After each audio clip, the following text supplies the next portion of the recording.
नमस्कार, आम्ही वालचंदनगर वाशी लोकप्रिय दत्तामामा बर्ने यांनी वालचंदनगरसाठी कोट्यवधी रुपयांचा निधी दिलेला आहे। वालचंदनगर तो जंक्शन रोड, बाजारपेठेमध्ये अंतर्गत रस्ते, 3 ठिकाणी ओपन जिम दिलेले आहेत। वालचंदनगरमध्ये गणेश मंदिरासाठी फेवरलॉकचे काम, दलित वस्तीसाठी हायमॅक्स दिलेले आहेत। अंतर्गत रस्त्याचे काम ते पूर्ण झालेलं आहे।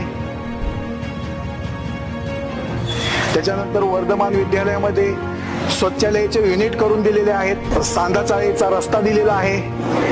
त्याच्यानंतर वालचंदनगर ते डीपी चौक हा रस्ता मंजूर करून दिलेला आहे। अशा प्रमाणात मामांनी भरपूर प्रमाणात दलित वस्तीसाठी व वालचंदनगर प्रलंबित होते ते मामांनी प्रश्न सोडवलेले आहेत। आतापर्यंत जे काय कुणीच केलं नव्हतं ते मामांनी करून दावलं। मामांनी केलं हे सगळं आणि सदस्य आम्ही वालचंदनगर वासी मामांचे ऋणी आहोत आणि आभारी आहोत।